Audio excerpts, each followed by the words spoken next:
हरे कृष्ण। आइए सुनते हैं भगवत गीता में भगवान ने अर्जुन को शरणागति के बारे में क्या उपदेश दिया। श्रीमद् भागवत गीता में शरणागति भाव का एक प्रमुख स्थान है। भगवद उपदेश का आरंभ और उपसंहार दोनों ही शरणागति में हुए हैं।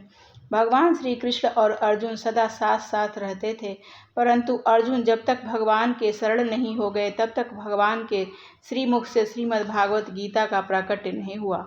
अर्जुन भगवान से प्रार्थना करते हैं, कायरता रूप दोष से उपहृत हुए स्वभाव वाला तथा धर्म के विषय में मोहित चित्त हुआ मैं आपसे पूछता हूँ कि जो साधन निश्चित कल्याणकारक हो वह मेरे लिए कहिए, क्योंकि मैं आपका शिष्य हूँ, इसलिए आपके शरण हुए मुझको शिक्षा दीजिए।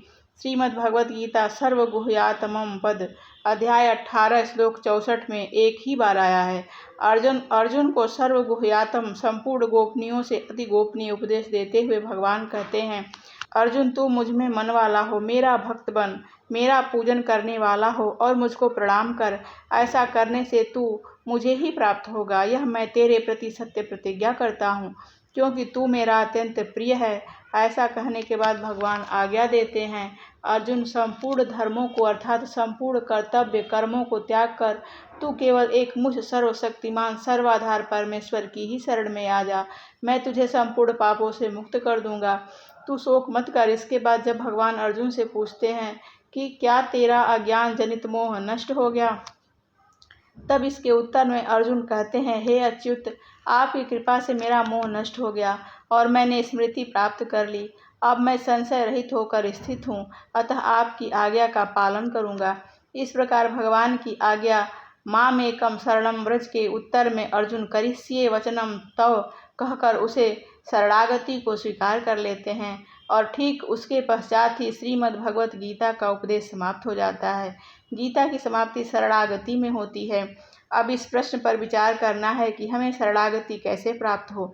इसके लिए हमें सबसे पहले दृढ़तापूर्वक यह निश्चय करना होगा कि श्री भगवान हैं, वे हमारे हैं और हम उनके हैं। इसे दृढ़तापूर्वक स्वीकार कर लेना ही शरणागति है। भगवान के शरण होने के लिए न कोई निर्बल है, न कोई अनाधिकारी है और न कोई पराधीन ही है। भगवान हमारे लिए अमुक कार्य कर दें, हमारी कामनाएं पूरी कर दें, ऐसी जगह हम पराधीन हैं। कामना की पूर्ति में हम पराधीन और निष्काम होने में स्वाधीन हैं। प्रश्न हो सकता है कि हम भगवान को अपना स्वामी क्यों माने। उन्हें सुख देने के लिए, उनका प्रेम प्राप्त करने के लिए, उनकी प्रसन्नता प्राप्त करने के लिए यदि हम किसी से कहें कि मैं आपका ही हूँ तो वह बहुत प्रसन्न हो जाता है। भगवान भी हमसे यही चाहते हैं और इससे बहुत प्रसन्न होते हैं। इसलिए भगवान ने अर्जुन से सर्वगुह्यातम संपूर्ण गोपनीयों से गोपनीय बात यही कही कि तू केवल मेरी शरण में आ जा। यह भगवान के हृदय की बात है, इसलिए वे उसे प्रकट में सबके सामने न कहकर एकांत में कहते हैं। जो भगवान का हो जाता है वह भगवान को अत्यंत प्रिय लगता है।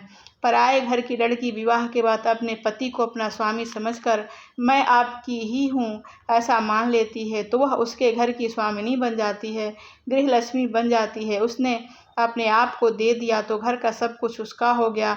ऐसे ही यदि हम भगवान के शरण हो जाएं तो भगवान का भी सब कुछ हमारा हो जाए, किंतु हमारा भाव लेने का नहीं होना चाहिए। आत्मसमर्पण में शर्त नहीं होती। श्री भगवान का यह स्वभाव है जो कि दूसरे का सहारा नहीं लेता, केवल भगवान का ही सहारा लेता है, वह उन्हें प्रिय होता है। मानस की पंक्ति है, एक बारी करुणा निधान की, सो प्रिय जाके गति नयान की। जब हम किसी दूसरे का सहारा लेते हैं तब भगवान मानो यह कहते हैं कि दूसरे का सहारा लेकर देख लो, उससे यदि तुम्हारा काम बनता हो तो बना लो, परंतु इससे अभी तक किसी का कोई काम नहीं बना। बहुतों का सहारा ले चुके पर कोई भी टिक नहीं सकता, क्योंकि वे सब के सब विनाशी हैं। भगवान और हम जीवात्मा दोनों ही अविनाशी हैं। अनंत सृष्टियाँ उत्पन्न होकर नष्ट हो गई, पर भगवान अनादिकाल से वे ही हैं। इसी प्रकार अनंत जन्म से चूकने पर भी हम जीवात्मा वही है।